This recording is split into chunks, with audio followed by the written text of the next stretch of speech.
Okay, so in the last few sessions, we have been working on problem solving agents and how you search for a solution. So now we will go into agents which use knowledge about the problem and how it works with the knowledge that we have. So let us see first of all what are these uh, type of agents we are talking about. So we are talking about knowledge based agents. Okay, so they know they have information with them. So they have facts and rules, etc., which is called knowledge. Okay, so this knowledge actually is different from the data that we used in, say, data structures, etc. So we just use data there, where the whole manipulation of that data was in the hands of the programmer who was actually carrying it out. Whereas here we don't call it data, but we call it knowledge. Okay, so the knowledge actually consists of facts and rules. So facts are facts in the world. For example, the world is round or the sky is blue. Okay, um, Ram's car is red, etc. So these are all facts about the world, and then you have rules. Okay, so you can say all crows are black. Okay, so that is a rule about the world. So we have facts and rules which are there in the what is called the knowledge base. So knowledge has to be first of all represented. So how do you represent the knowledge? What are the structures in which you can represent knowledge?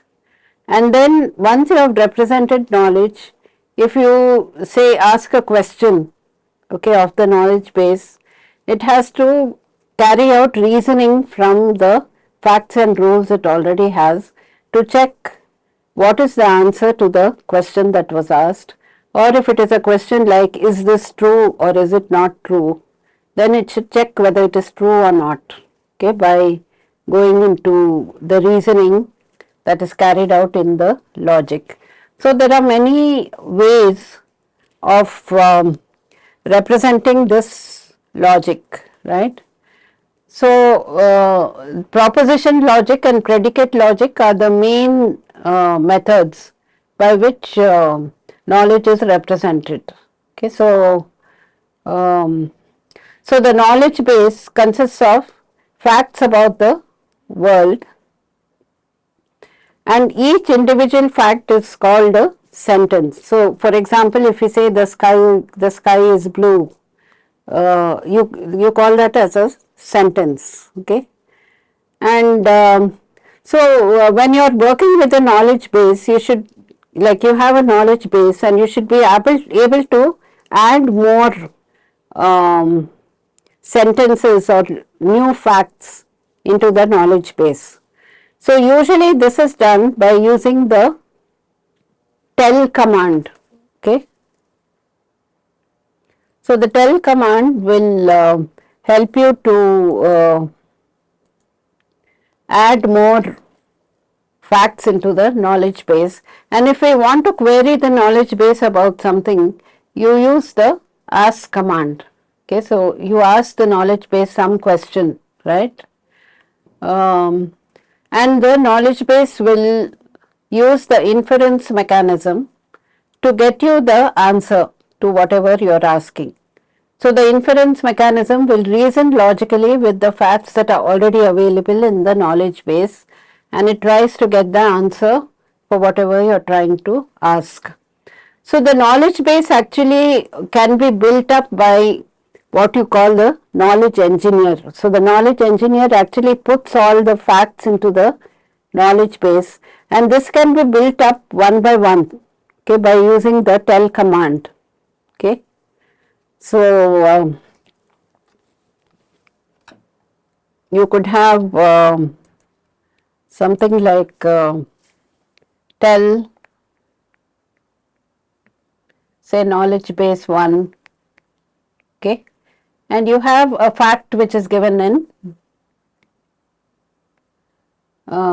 propositional logic or predicate logic depending on what it is using. Okay, and this is how you communicate with the agent, okay, or the robot or the system which you are using, and this fact will be added to the knowledge base which is already there. And if you want to know some information, you can say ask, say knowledge base IE, whichever knowledge base you are working on, and you can ask something in predicate logic, right, a question, say,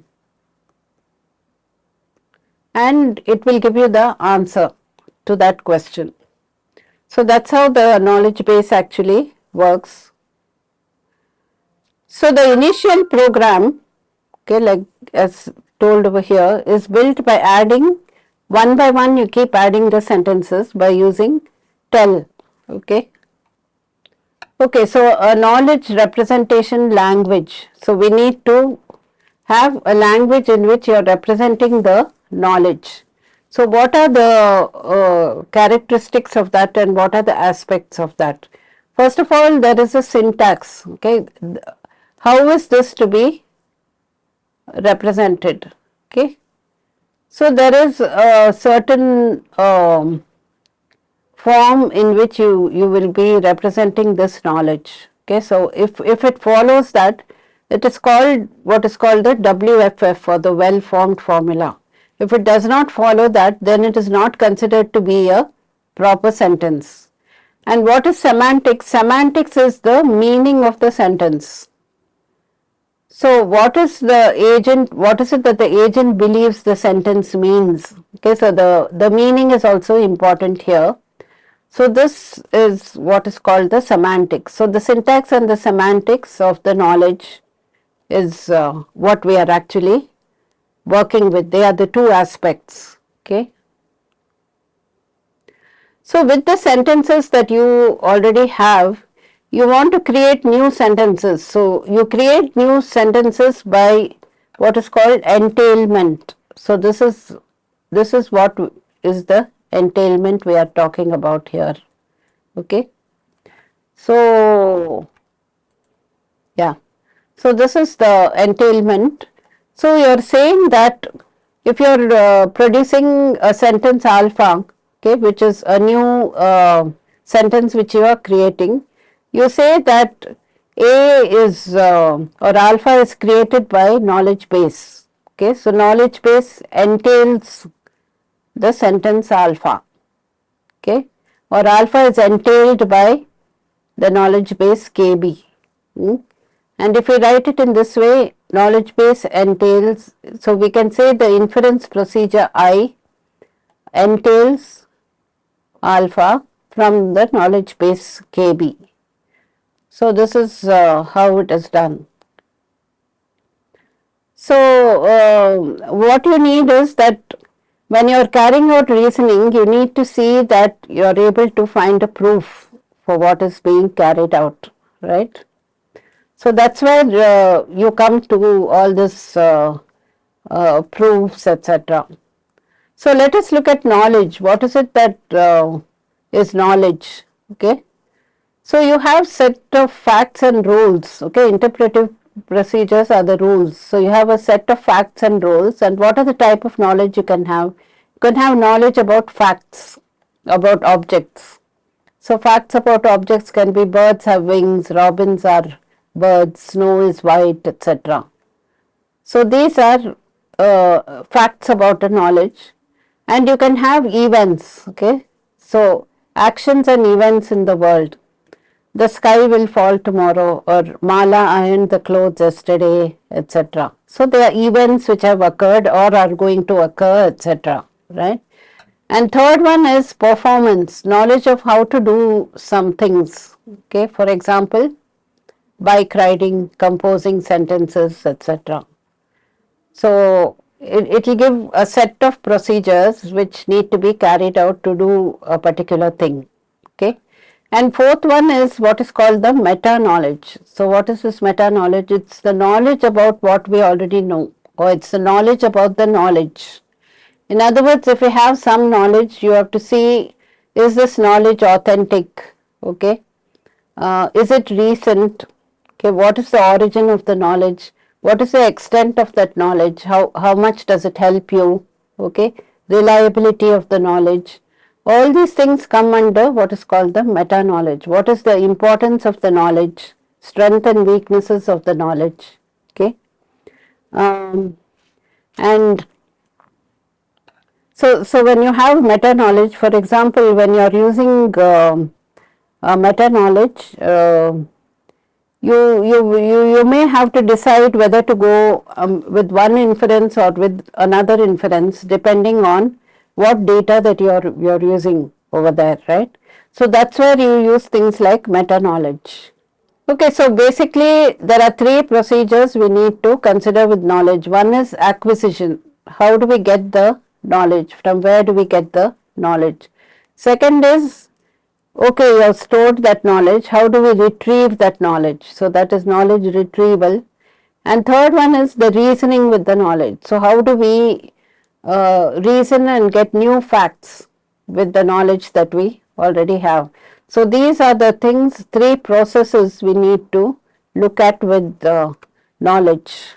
Okay, so the general format, like I said, is to use data structures to keep knowledge, to keep data. For example, you can have arrays, you can have vectors, or you can use different strings, you can have different methods of keeping the data. But in AI, they do not lend themselves to these traditional methods. The languages used for knowledge representation should consider all these different attributes. Okay, so we need a language which handles all these things. First of all, it should be able to handle qualitative knowledge, not only quantitative. So when we talk about data structures, everything is only quantitative, right? But here we need to have qualitative language. Secondly, it should be in a form which allows new knowledge to be inferred. Thirdly, you should be able to represent general principles. For example, all crows are black, right? And about specific situations. Maybe about one particular crow you need to say something. Should be able to represent that also. Should be able to represent the general principles about a set of categories, etc. And it should be able to capture complex semantic meaning. Okay, for example, if we say a biped, right? A biped is a two-legged creature that is mainly, for example, a human being, right? So we should be able to say what are the different objects which together make up this two-legged creature. For example, it has two eyes, it has one nose, it has one mouth, it has two hands, two legs, and a body, and how it is connected to the body, etc. So the whole thing will become a complex object. So how do you represent complex objects? And it should allow meta level reasoning. So we'll see later how this meta level reasoning is actually required over here, right? Okay, so why do you need it to handle qualitative knowledge? For example, here we have a block, okay, we have a rectangular block or a cube which is got a pyramid on the top, right? So we should be able to describe this completely. Okay, for example, if we have a number of blocks on the table, right, and we want to describe, you have the example of blocks on a table, right? So how would you describe this? You'll have to say something like, you have a cube A and you have a pyramid B and you have clear B, so there's nothing kept on top of the pyramid, and on AB, right? So this entire thing has to be represented in this way, right? So what you need to do is this qualitative knowledge has to be able to be represented over here. So you have to give a explicit representation of the state of the world. Okay, for example, you have a number of, say, cubes on the table. So you will have to say this cube is on the table, this cube is on top of this table, and on the top cube is free. Okay, in other words, it's clear, there's nothing on the top of it, etc. So you may have one initial state and you may have a final state, right? So how do you go from the initial state to the final state? The whole thing consists of qualitative information. Okay, so this is something like a planning program. Okay, so you need to plan what are the actions to be taken so that you can go from some initial state to a final state by using, say, a robot arm or something like that, right? Okay. So new knowledge will have to be inferred. Okay, so this has to be anyway done because we cannot represent everything. We cannot keep a description of everything, right? So you may have to carry out inference of new knowledge, right? Generalization and specifications. We may be able to generalize, we should be able to generalize, but also have binding. So binding means your some variable x is bound to some value, scope and assignment for objects, right? So all these generalization and specification is required, and capture complex semantic meaning. Okay. We need highly structured interrelated knowledge. So suppose we describe a car, we may have to say we have an axle and then we have one steering, okay, and we have 4 wheels, and what is the connection between all of them, what is on top of what is below what is to the left, what is to the right. The whole thing together is one complex object which is called the car, right? You may have to use things like is a link, okay, hierarchies, classes, etc. You may have to also use things on top of, right of, left of, things of that sort. Meta knowledge reasoning. To know about what you know, that is, describe its knowledge, know its limitations, and learn from interactions with the world. Okay. Ability to learn from examples, experience, or high level instructions depends on application of meta knowledge for which the representation should have flexibility and modifiability. Okay. So it's necessary to know meta knowledge and carry out meta knowledge reasoning, because okay, you may be able to carry out reasoning, but where exactly you have to carry out the reasoning, etc., depends on the meta knowledge that is used.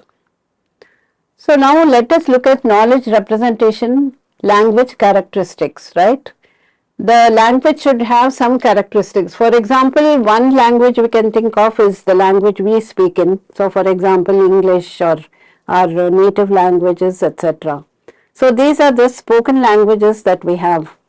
So one thing we can say about these spoken languages, for example, let us take English. It is very expressive, right? You're able to express anything by using the English language, but it is somewhat ambiguous. Okay, we don't know. We need to know something about what we are talking about. Otherwise, you will not be able to understand some of the things. For example, if you are talking about something which is going on, you may start the sentence with he, right? He did something. So who does that he actually refer to, right? So that becomes a problem. And we know that English is very ambiguous because you have the same word having different meaning. For example, bank can be bank of a river, it can be a bank, right? Similarly, there are so many words which have more than one meaning, right? And then you have things like similes, metaphors, personifications, and so many things, right? You say things which literally doesn't sound okay, right? But it sounds okay because you are doing some personification, etc. For example, we say Mother Earth, or we say she for the Mother Earth, etc. So there are so many ambiguous things in English. So what you need is for the computer to be able to work on it, it should be unambiguous. It cannot be ambiguous, right? Expressiveness you do require, because you should be able to express everything using the language that we have, but it should be unambiguous and it should be concise, okay? Shouldn't be some long winding thing, right? For a particular concept, you should have only one method of representation, etc. So it needs to be concise, independent of context, right? It should be able to represent anything in a general fashion, right? And it should be effective. In other words, the computer system should be able to understand what is happening. It should be effective. Okay. At the same time, there shouldn't be any ambiguity in what it is doing, right? So natural language is expressive, which we have to admit, but it is somewhat ambiguous, which will be difficult for the computer to use basically. Okay, like I said, a formal system for describing a language consists of syntax and semantics, and then you have the proof theory. In the another way to say it is that you have a set of rules for deciding the entailment of a set of sentences. So you have a set of sentences, and you need to entail a new sentence from this, right? So how do you entail that new sentence from this? You have a set of, you have a way of doing that, of carrying out that reasoning, right? Or if you want to show, if you want to prove that it entails a particular sentence, then also you need to use that method of reasoning to show that it can be entailed by that. So this is what we need to actually deal with, right? So let us look at the types of logic, okay, which we will see in a short while. The first one is the propositional logic. So here the symbol will represent the whole proposition. For example, you may have a proposition A which says the crow is black, right? And each proposition will be true or it may be false, okay? But it has some truth value attached to it, okay? And you can combine propositions and make complex sentences by using connectives, okay? For example, and, or, etc. Okay, you can have A and B or A or B, etc.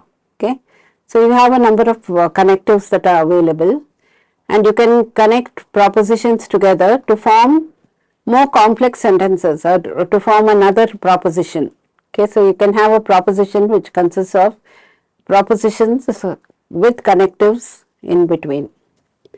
Now this is a very simple type of logic, and in some cases it's very difficult to use. So then we come to the first order logic, which is the most used logic which is there. So you represent in terms of objects and predicates on objects, right? And you have connective and quantifiers, okay? So quantifiers are something like for all x, okay, or there exists x, etc. Okay, so there are two types of quantifiers that you are going to use over there. So you can use it to make sentences about anything in the universe, or it could be about some particular thing, or generally about everything, or about a particular thing. Okay, for example, we can say all crows are black. We can also say some particular crow one is black, right? That type of thing. And connectives between people. For example, you can say like Rama and Lakshmana are brothers, right? So you have to use that and there, or some places you may have to use or, etc., right? Or implies. Okay, A implies B. So things of that sort. Or A is equal to B. Okay, so you have to predicates A and B which are equal to each other. So that's the second type of logic which we will see. Third one is the temporal logic where time comes into the picture. Okay, so whatever happens in the world is ordered by a set of time points. So this depends on the what you are working on. Okay, you may just use intervals, or you can use a set of time points, or you can use both. And maybe you may reason about time over there. Okay, so this happened at this particular time, etc. So we'll see more about all these types of logic. And the fourth type of logic is logic using probability theory. So using probability theory, the agent can have a degree of belief in a particular predicate or in a particular sentence. Okay. So in the previous ones, we assume it's true or it is false, right? Here there may be a degree of belief from 0 to 1. And in fuzzy logic, you have degree of belief and degree of truth both. Okay, so these are the 5 types of logic that we will see. We'll also see things like what is monotonic reasoning, non-monotonic reasoning, etc., which is actually comes to reasoning with the logic that we are actually carrying out, right? So here we can see propositional logic works only with facts, okay, which take on the value true, false or unknown, right? Now for example, if we say the sky is blue, okay, so that is a fact, but we can't say just the sky, right? So that will not be a proposition, because that proposition does not have a value true or false attached to it, right? Next is a first order logic, which will consist of facts, objects and relations between them, right? And this also takes on these values. Then we have the temporal logic, which will consist of facts, object, relations and time. So little more complex. And then we have the probability theory, based on probability theory, which is consists of facts and degree of belief from 0 to 1, right? And we have fuzzy logic, which degree of belief and degree of truth, right? Both these come into the picture over here. So these are the different types of logic, and we will see all these different types of logic. Okay, so we'll talk about just a little bit about propositional logic today and continue in the next session. Okay, the fundamental notion is that of truth. For example, John is Mary's uncle, Bob's car is blue. Okay, this whole sentence is a proposition. You cannot say Mary's uncle or Bob's car, because that's not a proposition. Okay, and we cannot assign a truth value to them. And simple propositions can be combined using all these connectives we are talking about here. You have the and connective, or, not, implies, equivalent. Okay, so these are the connectives that we use. For example, when we say proposition X or and proposition Y, it means that it is true if X is true and Y is true. And if we say X or Y, it means it's true when X is true or Y is true. And not X is true if X is false, and false if X is true. And when we say X implies Y, if we assume that X is true, then Y is true. That is, truth of X implies that Y is true. Another way of representing this is not X or Y. Okay, and this is double implication. So X double implication Y is true if both X and Y are true, or if both X and Y are false. If X is true and Y is false, then X double implication Y is false, right? If they have different truth values, x and y, then this thing will not actually work. So these are the connectives we are talking about. So at this point we'll stop and continue proposition logic in the next session, where we'll talk about the syntax and the semantics and ways of representing in Backus-Naur form, etc. So, and how do we carry out reasoning in proposition logic. So, at this point we will stop the session.